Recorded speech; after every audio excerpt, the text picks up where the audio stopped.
This is Mr. Olympia, Brandon Curry, and you're watching Think Big Bodybuilding Media. Hey, everybody. Welcome to another episode of It's Just Bodybuilding. My co-host, Dusty Hanshaw, with his lovely co-pilot, Donna. Hey. And then, of course, Scott McNally, our producer. And I guess you're co-host now, too, for like the past year and a bit. I guess. But we still just call you the producer, I guess. It's okay. I like that. Well, you have something we don't have. You can just push a button and leave the show. I can hang up on you guys, shit like that. You can just leave the show if you want, but you never. Yeah, that's true. That's true. You know, if I leave the show, there's like an empty chair sitting here. Everybody stops talking. Like, where the fuck did Ron go? Or Dusty goes, or like, when's he coming back? But you just make your whole window disappear, and it's me and Dusty, and we're on our own. And I like that freedom. We want. I like that freedom. Yeah, you do. A little the pressure freedom to leave, even if you don't leave. Yeah. And remember, everybody, like, share, subscribe, comment, and ring the bell. Ring the fucking bell. Yes. And we're at about 20,000, guys. 20,000. 20,000 on the verge. Yeah, on the verge. Okay, whoa. Awesome. Thank you to everyone. Keep helping us out. You know, we don't do this as our Dusty and I don't do this as our main gig. Obviously, we're busy boys, and Scott has a lot of podcasts on his hands, and we're really skeleton crewing this stuff. So all the clicking and posting and sharing and it helps us. It does. It helps us a lot. You know, we do not have a team behind the scenes. Yeah, correct. Yeah, not yet. Okay. We're working on it. We're working on it. But we do have Mutant. Yes, and they're supporting the show, and they're very happy to support the show. It's awesome. Like, you know, they don't ask, like, I mean, they see our numbers go up, and we always tell them, like, oh yeah, we're gaining subscribers and all that, but they're not like. They're not being corporate assholes about it. They just want to help the show. They know me and Dusty are true lovers of the brand, and they know that our audience is their audience in a lot of ways, and they just want to be part of the fun, you know? So they're happy to be here, and we're happy to pump out the codes. Dusty20, Big Ron 20. Go on IamMutant.com. North America only. Sorry, everybody. But we really find it fascinating that all you people from other countries are watching the show. And like we've talked about before, when we go to these expos like Dubai and UK and stuff, and you guys come and see us at the booth, really crazy shit. So thanks for all that. Ooh. Yep. So this is coming out. This show will most likely be the Wednesday episode, meaning Thanksgiving's the next day, meaning Black Friday is the day after that. You mentioned before, there's going to be a Black Friday thing for Mutant, right? Yeah, massive Black Friday thing on the site. I believe it's 6 days. Okay. It runs for 6 days. Nice. And it's 30% off. So get on the Black Friday IamMutant.com website, 30% off. And they've also got a pretty cool thing going on. You got to go on the website, check it out. But you can win one of 100 codes for 43% off. Ooh. And they'll send you a code, and you can shop your nuts off. Yeah, Dusty 43. There you go. Obviously. So obviously. So yeah. And it's Black Friday. Anybody have any Black Friday purchases planned? Like, is anybody getting a new TV or upgrading their home stereo or doing something to their car or anything like that? Like, what's going on? Well, so here's the thing. Black Friday now starts in the States in around September. Right. Okay. Yeah. I saw that. I mean, literally. Just clearing inventory out, putting... Well, I think what it is, this is my theory for real, is that all these companies realize that a lot of people have a limited income or a limited budget. Yeah. So it's like, we got to get their money before someone else does. So like just the other day, I bought two helmets and two like Bluetooth setups in them. And I already have helmets, obviously. I just bought the bike not that long ago, but I didn't love them. And then they popped up and they were over $200 off. And I was like, oh, fuck it. Let's get it now. Yeah. So, yeah, there'll be lots. I get little, I'm going to call them soft nudges. And what I mean is buy me this shit now from the girls. I'll just get they're smart though. They send links. No words, just easy. a link. Right. And then it says underneath it, small, light blue. And I'm like, oh, got it. That's funny. In case. It's very helpful. Yeah. I made a purchase the other day and it was already $50 off. So I figured, like, I guess Black Friday, I didn't even notice if it was like written on the site or anything. I just, when I put it in my cart, it had it discounted $50. So maybe their sale started, but I bought an amp. I ordered a new guitar amp. Yeah. Yeah. I didn't get like, you know, the Marshall stack, gig amp to actually like be a guitar player or anything like that. I got this really cool little practice amp. My practice amp is 30 years old. I got it in like the early 90s and it's been a great little unit, but they have them now with the Bluetooth feature in them. So you can like play an album or a backing track and it comes out the speaker with your guitar. So you like play along. We could put a backing track on and practice over top of it, some blues backing tracks, sit there for an hour and, work on your scales and you're playing along with a band. And I can do that with my headphone amp. I have a little headphone amp I can do that with. But during the daytime, I'd like to actually hear the sound coming out of a speaker, Sure. Not just wear headphones all the time. I'd like to actually play it, and hear it, Your neighbors will love that. Yeah. Well, during the daytime, I can get away with a bit of it, right? So, yeah. So I wanted a practice amp that also had the Bluetooth feature. So I found one I liked and ordered it up. So yeah, what about you, Scott? You buying anything? I did last What guns night. did you buy? Yeah, Guns. I bought. Oh man, there's one I really want. You bought a silencer and a 100-round magazine. No, Yes. but I did buy a muzzle device. So it's really hard to mount. I like how it's a gun, like it's a gun thing for sure. Well, it's my fun stuff, That's my Yeah. fun hobby stuff. So and so there's a lot of Black Friday stuff for gun stuff. So it's hard to mount a silencer on an AK-47. They're made in third world countries. They don't line up. They just aren't made for all that. But they have this muzzle device that I bought, and I got like 20% off of it last night. And so now next step is get the silencer for the AK. Got to keep it, bring the dust When down. you gotta get sorry, your but I just- AK a little quieter for Yeah. neighborhood work. Exactly. You got some let me point tactical out- urban combat, and you don't want to wake the neighbors. Yeah. Reduce your signature. That's the term, Reduce your Ron. signature. You reduce your Reducing signature. your signature. Yeah. I love this because Scott is like the nice guy next door. So while he's in Detroit with his AK, he's like, "Hey, honey, we should probably silence this. I don't want to wake up the neighbor's dogs." Turn it down a You should little. put on some sort of muzzle suppression. It's really loud and bright. Yeah. Yeah. He just Reduce our signature. Yeah. Reduce our exactly. signature. Less calls to the police, less angry neighbors, Yeah. less people noticing, less people looking out their front window, wonder what's going on, just less overall attention. Yeah. Just easier pretty much. disposal of the body. Exactly. Yeah. And click. Done. There you go. And strike from YouTube. Yeah, we should probably delete most of that. Yeah. So real quick, Dusty said something that YouTube didn't like, and we had an episode demonetized. We think it was either the C word, which we've used a million times, Yeah. Rhymes or bunt. that he sounded like he jokingly referenced tuning someone up a little, Tuning them up. and That's a nice giving way. him a little nice way. tune up. Yeah. So it was interesting because I thought this must be a mistake. There was zero drug talk in that episode. It was the DC training episode. So I thought to myself, I'm going to request this to be looked at, And so I did. And I got the message back. Yep, it's still demonetized.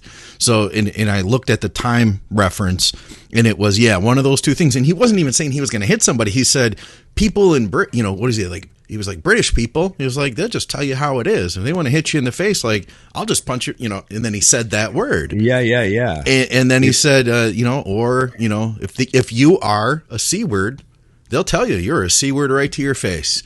And YouTube didn't like that. That's funny. Yeah. That's I thought funny. that was a compliment. Yeah. me It too. was a context. compliment. Context. They need to See- use their freaking context clues. Yeah. So these are the loving. people. So those people at YouTube that did that like you got a manual review, right? And they Yeah. So there's an actual person who works at YouTube that did that. Yep. Those are the people that Elon fired at Twitter, Oh. right? Like Elon went into Twitter and a lot of people have a lot of opinions on that, but his main goal was to get rid of all of those people. Okay. I like that. Like flush them out, make their life miserable, make them fucking walk. Yeah. And he got rid of, and then he fired a whole bunch of them.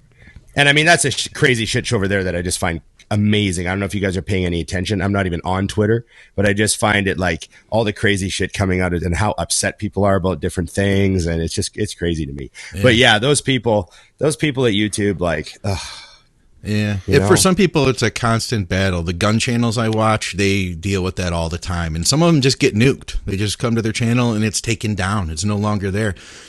People don't realize, I guess the reality is, it is a small bit of money that I make through YouTube revenue, but it's the way that I can make this operate for me as a business is, I'm generally putting in 7 hours a day on the podcast, on either editing, recording and editing, interviews, setting things up, doing things from the back end, dealing with comments, all that stuff.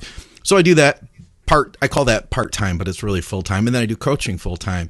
But to make the podcasting thing actually generate income, I have to pull from a lot of different sources. You know what I mean? I have multiple streams between Patreon's, that's super helpful. Of course. Thank you to everybody from Patreon.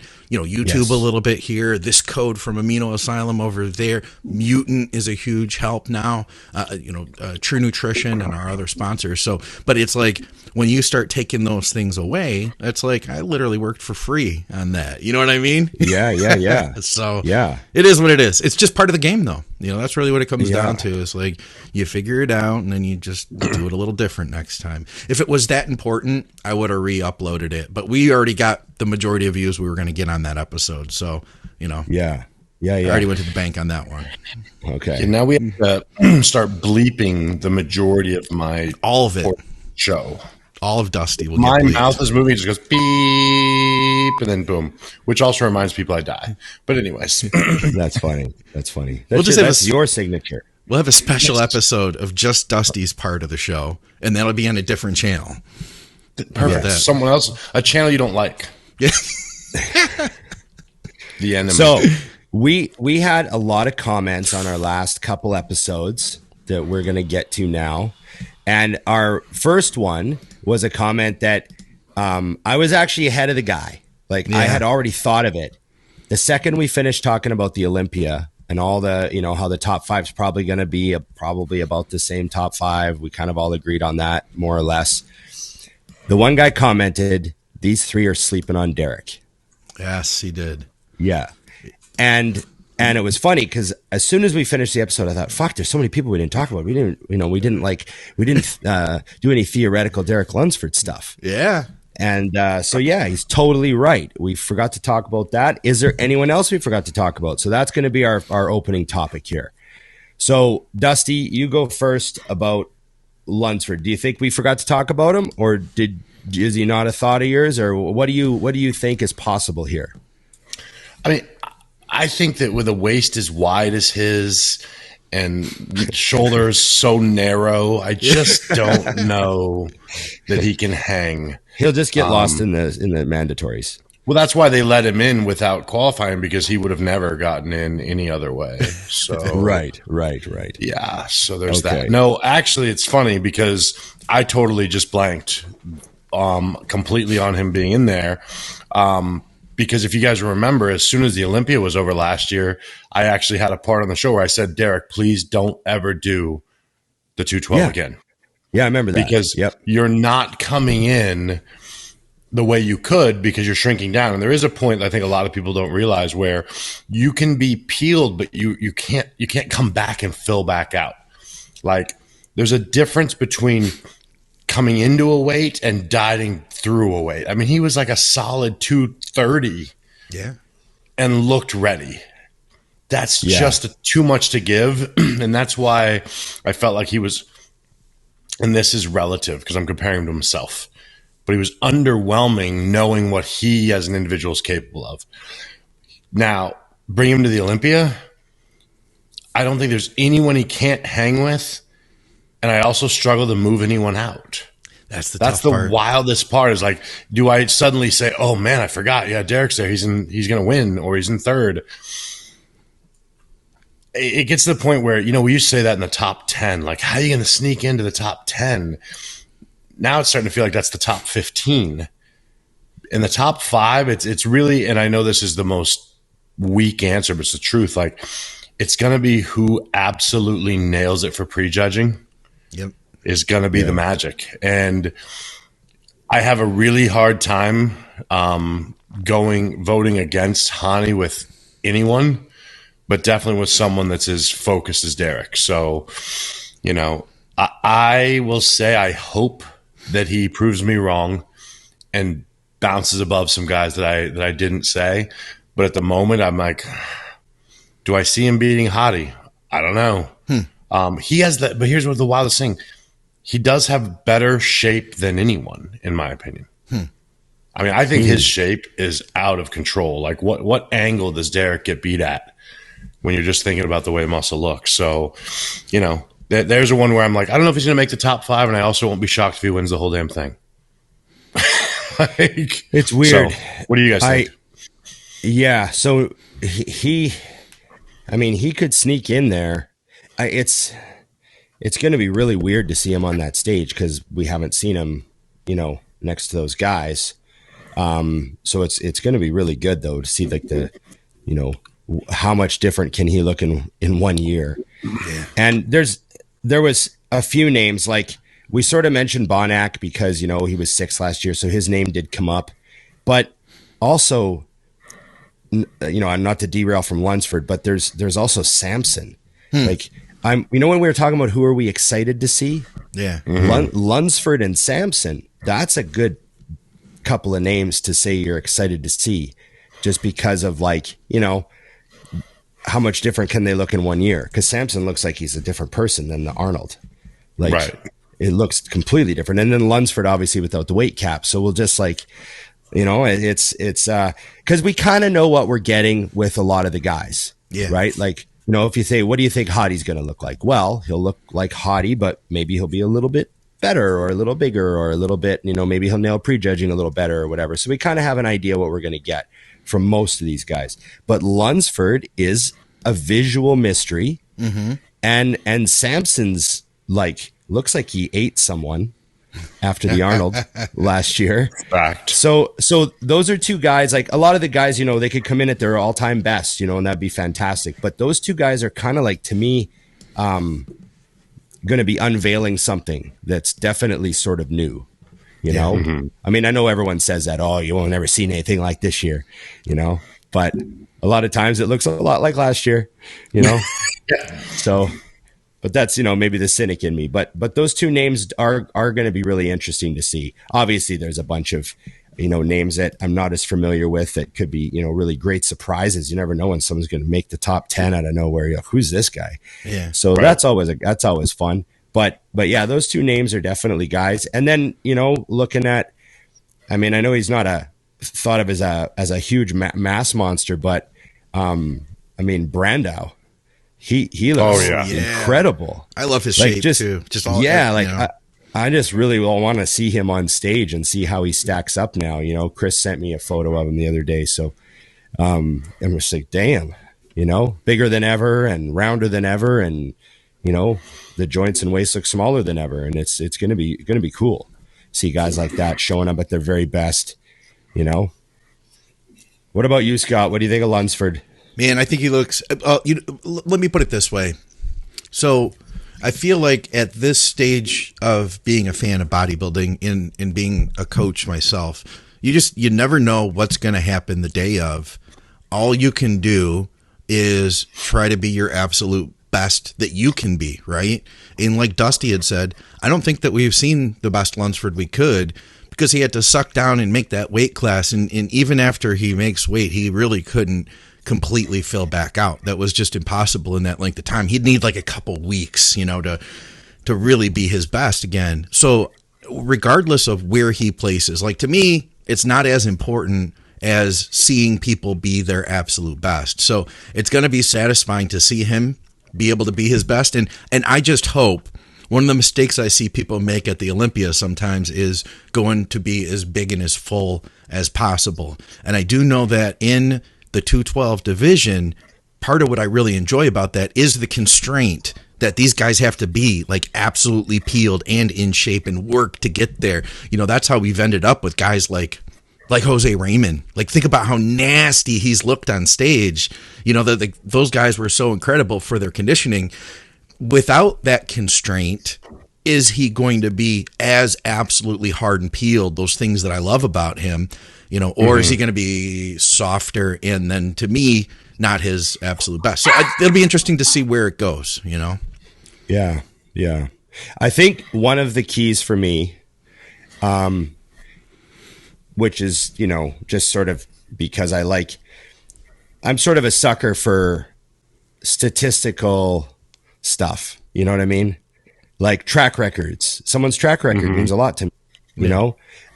So when I look at what happens when Hani coaches someone that he actually believes can be the champion. Right. Right. When Hani gets his hands on someone and he believes that they can be the best in the world, that, I mean, look at the results of what happens. You know, when he gets his hands on that lightning in a bottle guy, where he can do what he really, you know, I don't know what it is. If he's got a mental approach with some of these people, he meshes with some of these people really, really well at that level. You know what I mean? Because, I mean, every coach has worked with all sorts of people that didn't win as well. But Hani has, you know, just like all the great coaches, has an ability to connect with a certain type of athlete, and it just, you know, click, click, click, click. All the Sandows just roll in. We've seen it in all the divisions. And it's not even like, it's not just, oh, great athlete with great potential hired a good coach. Right. Well, no, there's lots of good coaches, but they really clicked. You know what I mean?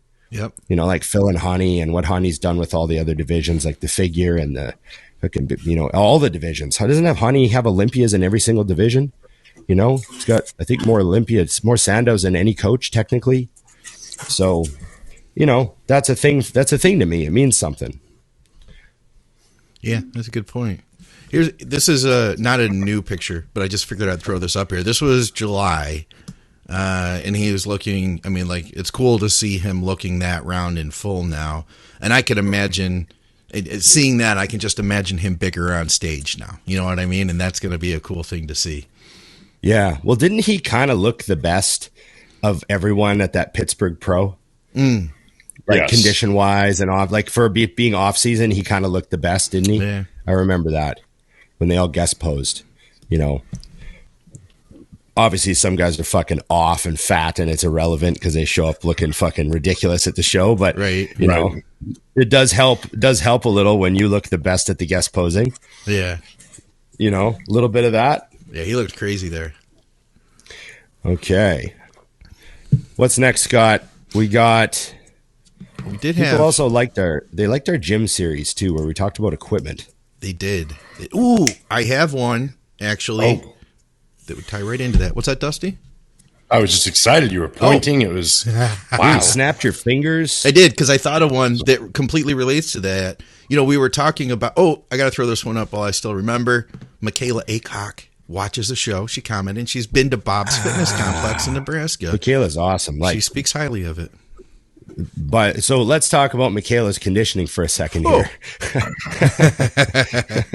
And then we just laugh. That's a conversation. We just all laugh, and then we just laugh. Yeah, she's nasty. I don't know if you guys saw though. Like, I mean, it's the conditioning's always been there. Can you put a picture up, Scott? I'll find one. But she has actually completely changed her physique in the last year. Like, her waist is down, her legs are way up, and conditioning's always been insane, and it's more insane. I mean. And this is personal opinion, I think she's the best female coach out there. I'm watching all these other women's physique and bodybuilders that she's training just come in nasty, like all of them. So she's got something going on that is next level, and she's coaching herself. I mean, she's got, you know, I think Andrew Vu kind of looks in at the very, very end and just gives his 2 cents on what she's doing, if I remember correctly. But I mean, This is all her training alone, prepping alone. You know what I mean? It's bonkers. And I mean, conditioning. She put up some shots the last couple of days. I'm like, yeah, okay, you're dusting everyone. She's bonkers. Oh, wow. You know what? I could probably do this better if I just do one of these. Look at this rear shot is off the charts. There we go. Yeah. Yeah. I mean, really? Yeah. Most guys don't get into that kind of condition. Well, no, this is something that's always been a thing though. Like these females at that real high level conditioning just seems to be just ridiculous, you know? Yeah. That's the glutes and hams there. That's just anatomy chart stuff, you know? Yeah. Okay. Pretty hardcore. Okay. So yeah, about training stuff though, we talked initially about legs, right? And then we did back this last episode. Somebody kind of had a little bit of a follow up here. Kendall Thompson says, question for the next episode: what's a good substitute for leg press for a home gymmer? I use Meadows programming and generally substitute front squats for hack squats, but haven't really found a good substitute for leg press. Sometimes I just use the safety squat bar for leg press. Well, I mean, there's some things you're just not going to be able to effectively recreate in a home gym environment, you know? I mean, to recreate a leg press, you like technically the difference between a leg press and a squat movement is that you're extended or you're flexed at the hip, right? Yeah.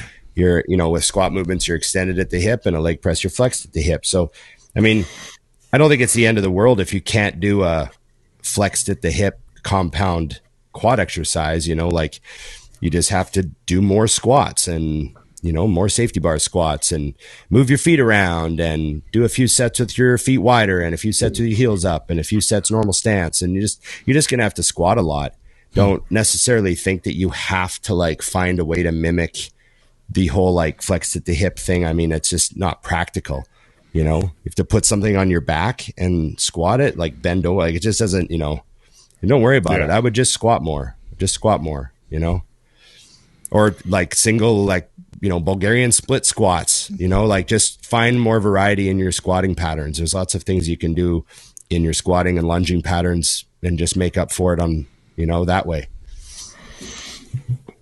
Yeah, I think it's simple. I mean, you nailed it, Ron, which is just all that matters is that you're hitting your quads. Yeah, you know, your knees flexing, you know, extending and flexing. So if you're smoking your legs in general, I mean, it's actually more than just your quads, but then you're good to go. Yeah.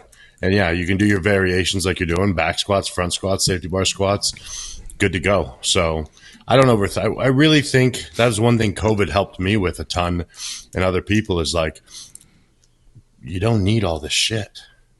I mean, really, if you start breaking down and see how much a lot of people advanced during that timeline that have become limited on their equipment, you're like, damn, I really don't need that stuff at all. So yeah, a lot of stuff you don't need. Yep, for sure.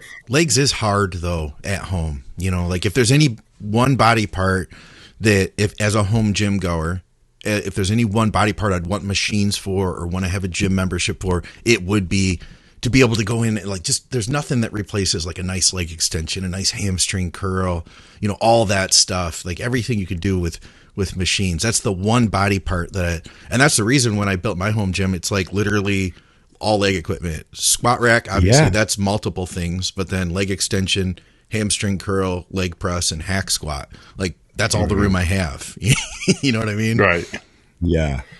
It's just, you know, it's really hard to target legs without proper equipment where, you know, you could curl flower pots and really target your biceps. Yeah. You know, you could lift, you know, 2 gallon or 3 gallons of water in each hand for side laterals. And you could really get on your delts and fucking fry them out if you had to. Like, I'm just removing all equipment, right?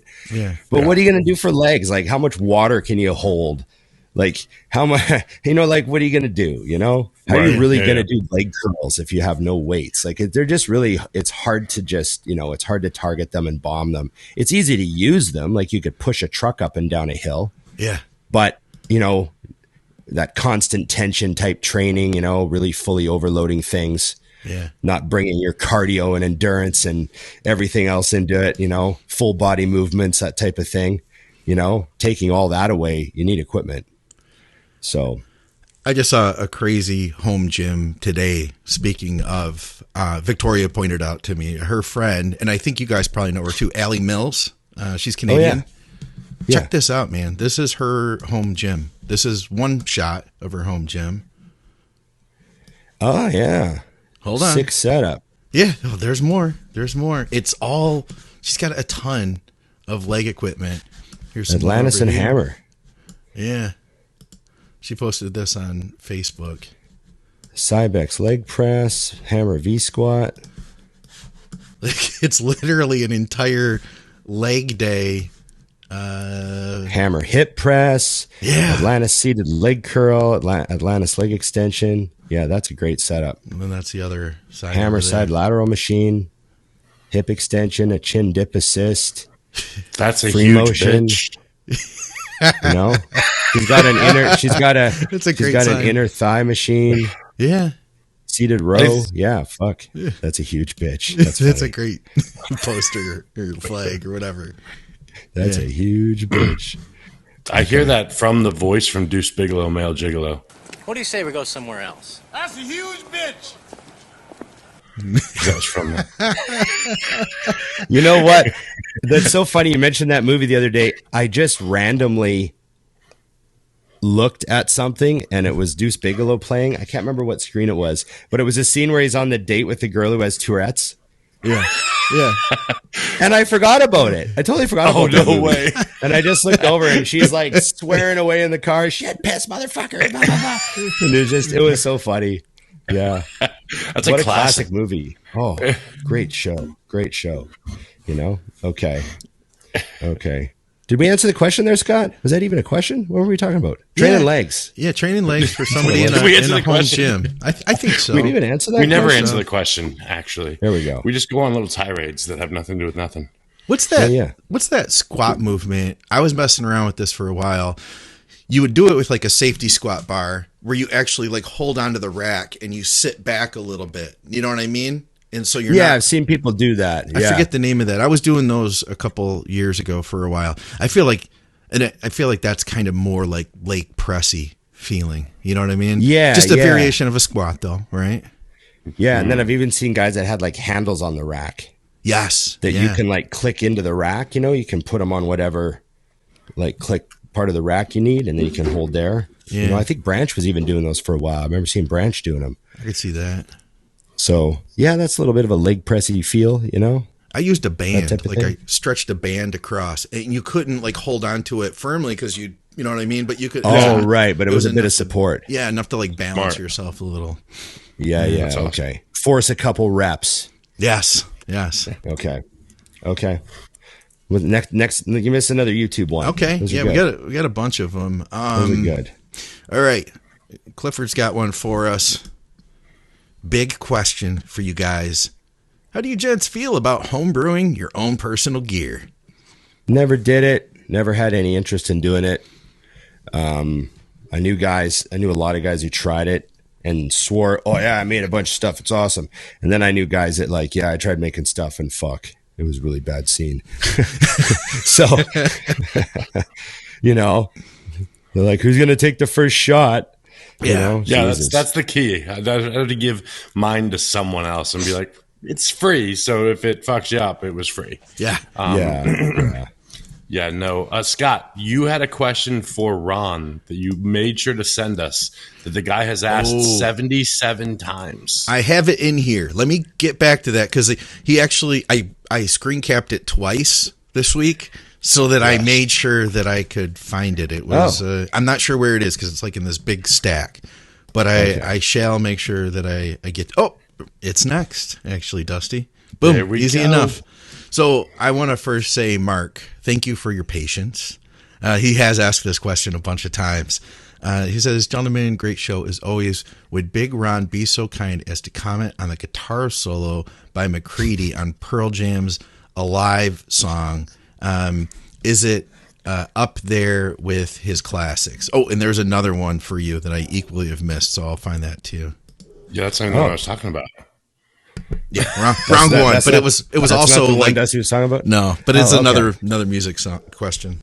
Oh well, I mean, he wants me to comment on it. It's like a great song. I mean, that's one of the most important albums of all time.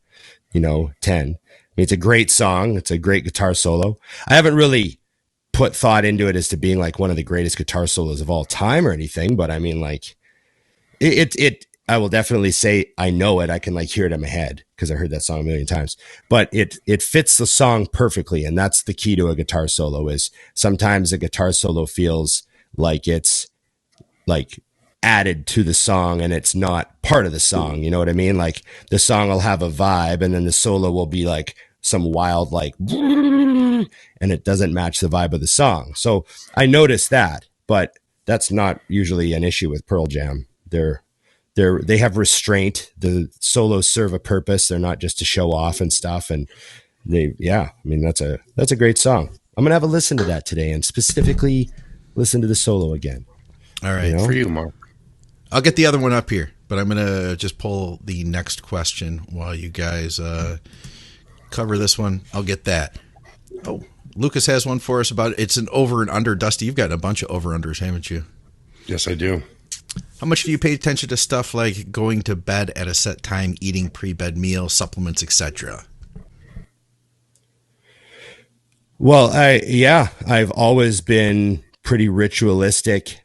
Like I've always been the type of guy that stayed up a bit late, everyone always kind of considered me a night owl, but I was very consistent. So it was, I would always go to bed around the same time. And I've always taken supplements before bed. I always have the exact same pre-bed shake. I always like have the same routine, brush my teeth, blah, blah, blah, blah, blah. Like I never break that routine ever. Like I have a go to bed routine and it is never, ever, ever broken. So I'd say I'm pretty like fixed on it. Absolutely. I'm the same. But I mean, that's not a surprise at all, obviously. I used to say when I competed, if you ever wanted to kill me, all you have to do is follow me today to know exactly what I'm going to do tomorrow. And then you can just kill me at the most opportune time. So you could literally come back. Everything was the same. Yeah, no, I really never changed anything.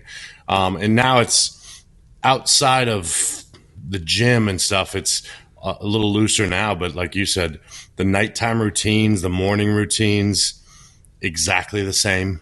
I've always, I would say, when I think about like guys that like doing like macro dieting and stuff, and I'm not one of those people that's anti that. I mean, it's the same thing, but what I don't like is it seemed difficult to me to not just eat the same shit.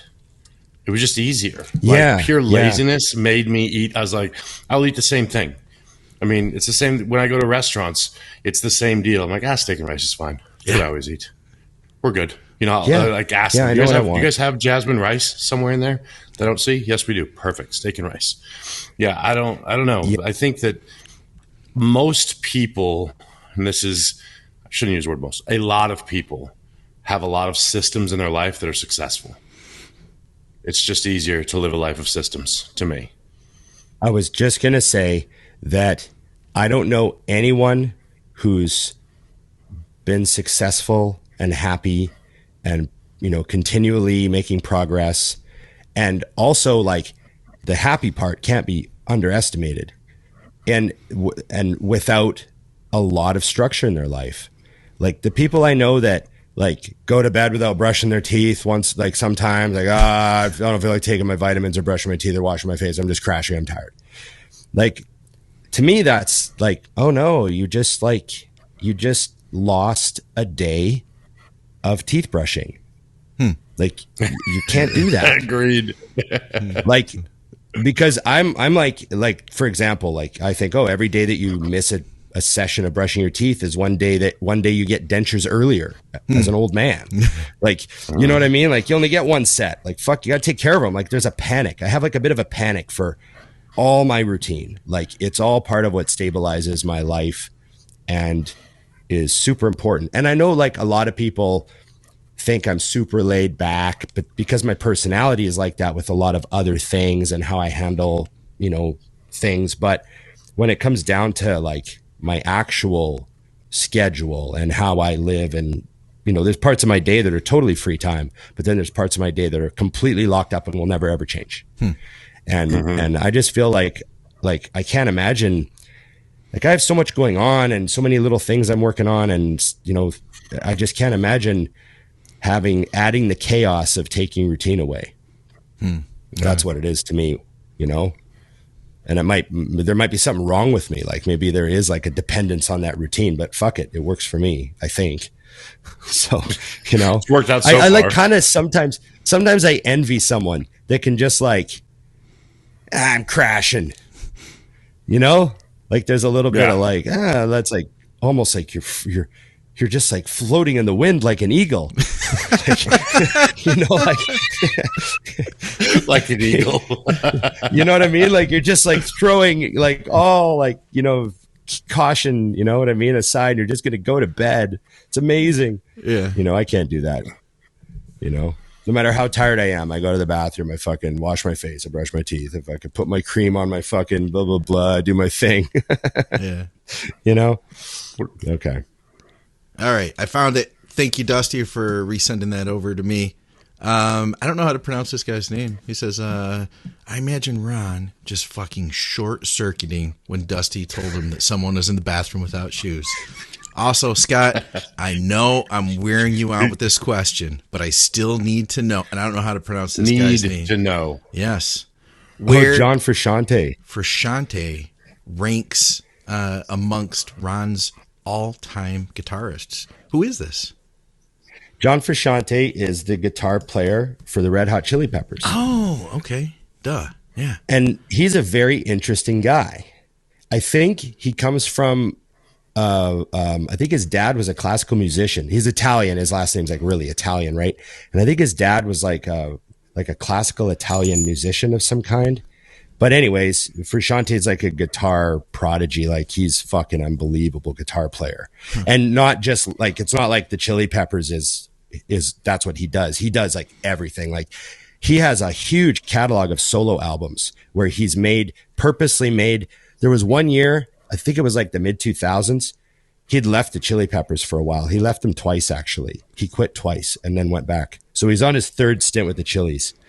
But in 1 year, I think he made 6 albums, and every album was a different genre of music. Like he's like an amazing musician. And I know on the Guitar World list of the top 100 guitar players of all time, I think John Frusciante was in the top 20, if I remember correctly. So he's very like well respected, and he's unbelievable. Like he's like, you know, and he's a Strat guy, so he's kind of, you know, he plays a lot of Strats, and so he kind of has like, kind of got a bit of a Hendrix vibe to his sound, and he uses a lot of guitar pedals and a lot of effects, so he's got like this big palette of colors that he paints his tone with, and yeah, he's a really interesting dude. He's amazing, but I'm not a massive Chili Pepper fan. Like it's not like I know all of his stuff. I just know him, and he's, you know, yeah, he's great. That was the amount of information that Ron had on someone that he's not a huge fan of, just so you know. Want to roll that out there. He knew his birth date, his dog's name, the fact that his aunt actually hates our show, and that's a guy he didn't know. Weird. Sorry. Interesting. Think about this. He wasn't the original guitar player. The original guitar player died after the EP. So they got John Frusciante in, and they came out and they made their first like main album. Okay. And it was really good. And then they made Blood Sugar Sex Magic, which was like the massive breakthrough in the early 90s with like Give It Away and Under the Bridge and all those huge Chili Pepper hits, right? Yeah. Mm-hmm. And during that tour, he couldn't handle the success. Like he was having like a Kurt Cobain thing, where he just could not handle it. Like he was short circuiting, and he left the band in the like near the end of the tour. He just fucking quit, and so they had to get another guitar player. And the Chili Peppers replaced him with Dave Navarro, And you guys remember Dave Navarro married Carmen Electra, right? He's from Jane's Addiction. So they replaced him with Navarro for like a few years, made an album. And Frusciante went, how's this? He went off by himself and became a heroin addict. Yeah. Yeah. So and wrote and a solo musician. So he had this like crazy fucked up phase. And then of course he had to like rehab out of it. And then he came back to the band in like the late 90s. And they were like back together again. And it was awesome. Yeah. Crazy. So I can't find the picture I was looking for, but it started ringing a bell. I saw, you guys know who Annie Leibovitz is? She's a famous photographer. She's photographed like all sorts of great people. She's like New York lore, right? Doesn't she like a New Yorker, like real famous New Yorker? Yeah, yeah. And she's done a whole bunch of stuff with famous musicians. This is one of the pictures I saw. This is at the Detroit Institute of Arts. And that's a really shitty blow up of it. But the other picture I saw of him was on the keyboard in the same setting. And you could see tracks all up and down his arms. It was a really dark picture from what I recall. I can't find it now though, but that's him in his living room. Yeah. Unbelievable. That's wild. Yeah. It makes you wonder what that level of insane fame it just cracks some people. Because it's just think about it. There's nothing in our millions of years of evolution that prepares us for any overload like being that famous. Do you know what I mean? Like our brains aren't wired for it at all. Like just think of what we did for hundreds of thousands of years. We knew like 20 people. Right. I still do. You know? Yeah, you still do. Yeah. You know? Or you just knew like your village, right? You knew everyone in your village or whatever. But, you know, you get something like that and the brain just, some people, man. Yeah. All right. Let's see what else we got here. Dusty, I feel like this one is for you. Let's say in another universe, we got every single Mr. Olympia to date at their best and have them compete for the we'll call it the Mr. Olympia title. Who would Mr. be Galaxy? Let's call it Mr. Galaxy. There you go.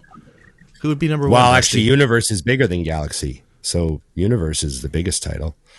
Huh. Okay. Yeah. I mean, my knee jerk is always the same. Ronnie Coleman at his best. Got that right. That's what I figured. I just can't. Like, I can't get past Ronnie. But like I said last week, it would be cool to see him and Phil next to each other at their best. I still think Ronnie was too much, to be honest. And someone commented, which I have to call them out because it's my freaking way of life. They compared me saying that, or I guess us saying that Ramy was winning on size. And then he's like, I can't believe you would say that. And then say Ronnie's the best ever. That's all he had was size. And he goes, and conditioning. And I'm like, yeah, right. And shape. Yeah. And roundness. Oh, boy. You really got to watch bodybuilding. But, yeah, I mean, my knee jerk is Ronnie. What about you, Ron? Yeah, 2003 Ronnie. I just can't get past 2003 Ronnie. And the only things I've ever seen that rival 2003 Ronnie would be like seen with my own eyes would be, you know, like a 2012 Phil Heath would be like the next closest thing that I've ever seen to that. You know what I mean? As far as just being like, well, Phil was technically more complete. Technically. Right. Because he had better calves. He's technically more complete. You got all the way down to the calves to find. Yeah, I also noticed that he had a better manicure. Yeah, like the little things, right? The little things, you know? But yeah, I mean, you know, I saw 93 Dorian. He was 10 days after the O. But I mean, I saw the fucking physique, you know, 10 feet away from me, guest posing. 93 Dorian before the bicep tear, you know? So that's like burned into my head. But I also wonder, like, you know, what did my brain do with that memory? Because I've also watched lots of podcasts on how accurate are our memories actually, you know, like how bad eyewitnesses are and how terribly unreliable accounts of events are and all that. So I'm aware of like my own memories and how crazy some of them are, and you wonder how accurate they are, but it's hard to say. But I'd say 03 Ronnie, 2012 or 13 Phil Heath.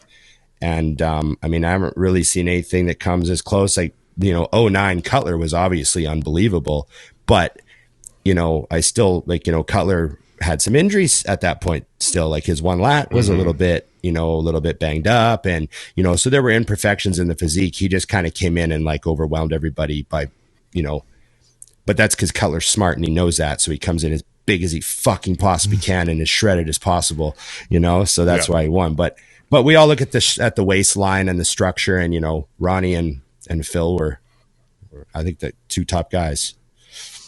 Agreed. All right. Okay. This is an important one. You have to contest prep. Cereal. No, it could be.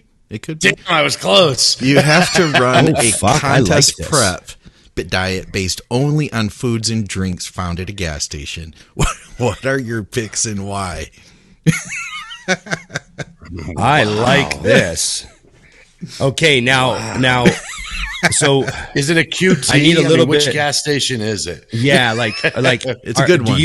Are I take it you're not able to cook anything? Like, can you buy eggs at a gas station and go cook them at home? Or is this like you just have to eat at the gas station? I think you have to eat at the gas station. But a good gas station. Let's say you're not allowed to cook. Yeah, but a good gas station. They do have a microwave. Let's say you're sleeping. You're crashing at a place that has no kitchen, so you have to buy your food. Like, you have to eat at the gas station. Yes. Okay. Right, I say you go keto and you live on chicken wings. Good choice. Good choice. That's actually a feasible option. Or whatever their fucking meat is. Yeah, hot dogs. I was actually thinking the higher fat options too. But the gas station that I go to actually does deli sandwiches. So they have like boar's head meat at the gas station also. So that's a helpful situation. How come there's no normal meat at the gas station? There's boar's head meat and fucking mystery wieners. Boar's head's good. God knows what. Boar's head's good. It's that's the thing. You got both ends of the spectrum. Yeah. The best meat and the worst hot dog are in the same place because they know that people like me exist that do both. So they're like, this guy on the way out's going to want a hot dog with cheese in the middle. It's perfectly fine to have that. Right. Yeah. Okay. What else? What are the macros on beef jerky? That'd be a great option. Work some beef great jerky. Option. Yeah. Got some beef jerky in there. Man, it'd be expensive. It's an expensive prep. That's all right, though. Yeah, I'm just Nobody said he wasn't rich. He's just at a gas station. Yeah, you're just stuck. You're just stuck. What about, there is like, you could buy those little, can you like, let's say you can get those little mini boxes of cereal. Get those little, pour some skim milk on yeah. Yeah. Like, you got those carbs. Yeah. Was it milk protein in there? Get the skim stuff, count the carbs. Oh, they got Greek yogurt at gas stations is a thing now. So. Oh, do they? Oh, well. Oh, yeah. That's very helpful for macros. Yeah. Get the protein up and nothing else. Yeah, they've got, if you think, like, start thinking about it in your head walking around a gas station now because the world has changed enough that, like, you can get fruit at those places now. You can get low carb protein bars. You can get like Quest bars and shit too. Yeah, you can. And you can get you could work generic weird named boner pills too for, whatever. You can get them. just point it out. You can get them there. Just point them out. Just saying they got a big assortment. You need a vasodilator before you head to the gym. There you go. Yeah. Before you get on stage, take this. He's got a pump product before he goes in. Your NO product. Get your NO product. Yeah. Those boner pills. No citrulline malate around. Just take get a boner some pill. of them gas station boner pills. That's a thing. Intro clip. It's a regular thing. I have clients when they start with me, they send their list and they're like Cialis, and I'm like, why are you telling me this? Like, I take it before I train every time. I'm like, do you get headaches? I would get a headache from the fucking I'd be blood walking pressure. around with fucking raging hard-ons all the time. I'm already on the verge, Dusty. I'm already on the verge. That's all you would need. I'm already like just teetering on the verge, Why did Ron So turn all the funny. fans off in the gym? He does not want a stiff breeze in here. It cause a real fucking no. problem. Yeah. No, I've had a couple clients who are like, yeah, I just take one of those 5 milligram Cialis every day. I'm like, Yeah. you're like 24. You're like, yeah, I just do it for the pump. I'm like you're on boner pills. Like, you're 24. Just don't bother. Like, fuck, you should be all right. There should be. Come on now. Is this too old school? Do I sound like a grumpy old man? There should be like a certain level you can get to in your life before you need boner pills. Like, come on, you're taking the wrong gear, or you're fucking up your estrogen. But if you need boner pills when you're in your 20s, if you're on testosterone and you need boner pills and you're in your 20s, Yeah. there's something wrong. Like, figure it out. Come on, Oh my now. God. Did I tell you about the old man in my gym that brought that up to me one day? He was asking about Transcend, and he was like, can I get testosterone from them? And I said, of course, at your age, no problem. Absolutely. Yeah. He's like, well, can I still use Viagra? And I was like, yeah, you could still use Viagra. He goes, you know what bothers me about those commercials? I was like, what? He goes, they say at the end, if you have an erection lasting more than 4 hours, go see a doctor immediately. He's like, I don't need another doctor. I need another broad. I was like, wow. I'm sitting there, I'm looking at Matt. He's looking at me. We're like, I don't know what to say right now. This guy's like 80 years old. Swear to God. I'm like, That's great. I got goals now. I got goals. That's a good 80 to be. I like that 80. It's He's a good doing place well. to be. Yeah, And it's a right, good dude. age to be taking boner pills. You're at that age. you Yeah. take And Fuck. testosterone. them. And tests. Absolutely. And testosterone, yes. Okay. That's my quote of the day, though. If you're in your 20s and you're on testosterone, there's something wrong if you need boner pills. Trust me on this, guys. So Drop the DECA. Taking way too much Drop the DECA Arimidex. for sure. Fix the issue. Fix the issue. Yeah. So we should try this. I feel like we need somebody to volunteer, not the boner pills, I don't want to do this. the contest diet in a gas station. We need like 3 people to volunteer. Each of us will coach one of them, and then we'll do a contest at the end. They all have to live in the same Can we do city. a bulking diet as well at the gas station? You know what That'd the be funny easier. thing That'd is? be easier. You know what the funny thing is? Because I'm such a believer in total calories and just food volume, Yeah. I'm less worried about getting in shape and more concerned about my blood work eating from a gas station. Right. Yeah. Well, that'd be. I think I could get in shape because I could just starve. I could just eat like 3 chicken wings per meal, and I'd fucking just starve and just get fucking peeled. I don't give a fuck. You can also get like But- the fat burners, like ephedrine. They have like the stacker you're pills there fucking too. drinking gas station or trucker fucking energy drinks all day and just fucking Living melted off off chicken wings. Yeah. Yeah, Chicken but wings, then I boner wonder what pills the and that. Lovely. yeah. But then what's your blood work look like after 12 weeks, right? Like, oh, son, you've That been living at a becomes gas the, station. Yeah. The Super Size Me movie right there is what that is. yeah.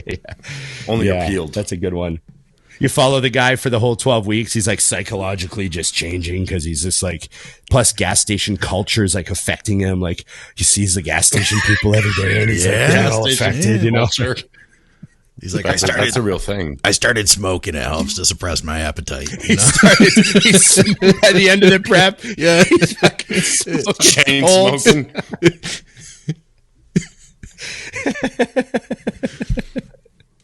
Okay. All right. More important stuff Okay. here. We got more important stuff. Another great cast today. Always a good laugh in there somewhere. Here's a good question for Dusty and Ron.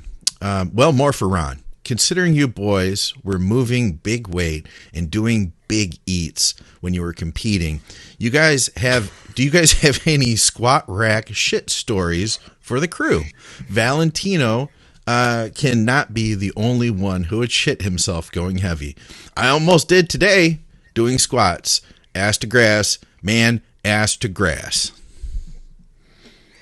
Wow. I'm glad this was mainly Ron. Like Yeah. I feel like he was saying odds are Ron has shit himself. I feel like and Ron Dusty is the has kind of not. guy. Yeah. Yeah, that definitely shits himself in the gym. I have ahead, definitely Shitter. had I definitely have had a couple of sharts training legs. But like there's a difference between a shart and like actually shitting yourself, where you like fill your diaper, right? I've never like Your diaper. yeah, Why do you wear a diaper? You know what I mean? No, but that's the term, like actually shit yourself. Yeah.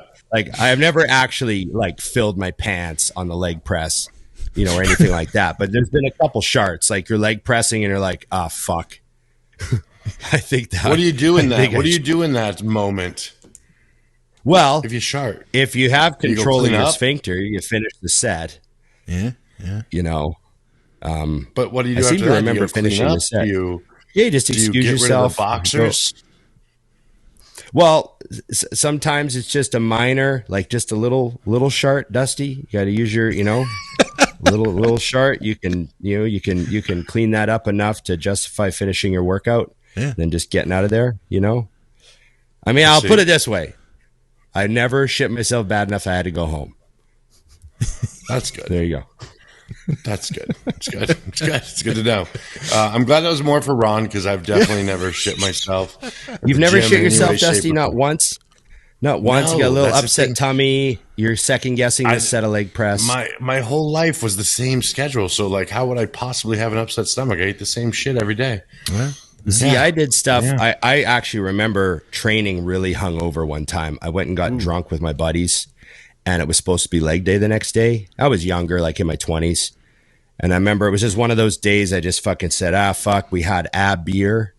And I was like, I'm actually having fun. I never have fun with the boys. Fuck it. 2 beers, 3 beers, shots come out. Said, fuck it. I'm getting hammered. I know, you know what I mean? That's kind of how I was. I did not drink, right? I didn't drink. So there used to be the random time that there'd just be this little window of fun, sitting on the patio in the summer and just once in a while I'd catch a little fun, And I remember the next day I got up and I was like, oh, fuck. And I was like, I have to go do legs. Like I have to. Oh God. Like I have to. I can't not do it. So I went in there and I remember some of the older guys in the gym were like, dude, you smell like fucking booze. Ooh. Like it was coming out of me. And they all started being sweating. When you started sweating, Yeah. it probably just got worse. Yeah, fucking vodka and rye just coming out of me. Ooh. And so I did stuff like that. So if you live, you do stuff, you punish yourself like that, you're going to shit your pants occasionally. Yeah. And there's the quote of the day. We've had 3 quotes of the day so far. We do. We're like I don't an even hour know and what to 10 minutes do. in. I don't even know how to start the show now. So many options. No. But like that's a long time ago. That's a whole nother life. Shit my pants in the gym, whole nother life. Hey, Just so you one. guys know, I haven't shit my pants in the gym in a while. I haven't done it in a while. No, doesn't even seem like the adult me back then. So yeah. All right, another real good one here from Lee. Question for the next episode: who would you guys like to choose to have on the podcast, but they can't be from the bodybuilding world? Oh God, I can think of a million. Yeah. A million. I'm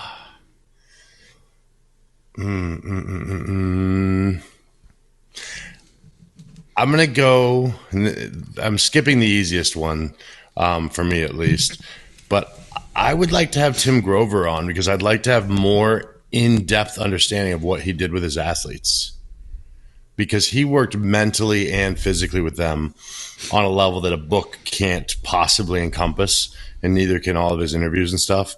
And he literally has a career that no one else in the world has. Who's Tim Grover? Teams, Tim Grover, Michael Jordan's trainer. Either. Oh, okay. Yeah, so he trained Kobe, Michael, D Wade.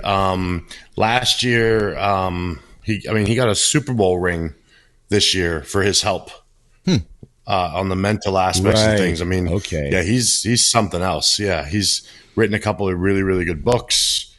Oh man, yeah, he'd be great to have on for sure. Now you guys need to follow him, by the way. You must. Interesting. Great follow. Okay. And you need to read those books. He has phenomenal. I mean, really, I think his books are. I actually have clients read them sometimes if they need them to break through a little bit, figure out where they are versus where they think they are. Because most people have. It's weird, I feel like a lot of very successful people experience imposter syndrome at a lot of stages of their growth. And in reverse, a lot of people are the opposite. Like they really see themselves as these killers in training and business and success. And I'm like, oh, no, you are not that. I know who he is now. That, but you're not that. You told me about him before, a couple of years ago, and I watched a bunch of his stuff, like a bunch of interviews that he did, like that were published on YouTube and stuff. Not YouTube interviews, but appropriated for. It was good. It was good stuff. Yeah, he's fantastic. What about you guys? Damn, I'm having a hard time with that. I guess not from the bodybuilding world. I would sort of like, I guess you still went with like the coaching. You went with the coaching thing. I would maybe do something just purely selfish for myself. I would maybe have like one of my favorite musicians on that I've trained to over the years. You know how like think of a band like AC/DC. Think of how they wrote rock and roll for 40 years, right? Yeah. They didn't set out to be the band that got played at every playoff fucking hockey game and every playoff NBA game and every fucking clutch moment. They didn't set out to be that. They're not even athletes, really. Yeah. But I would interview them from that perspective. Like, how do you feel about being part of like intensity culture, I'd call it, like all these people using your music to like do superhuman shit.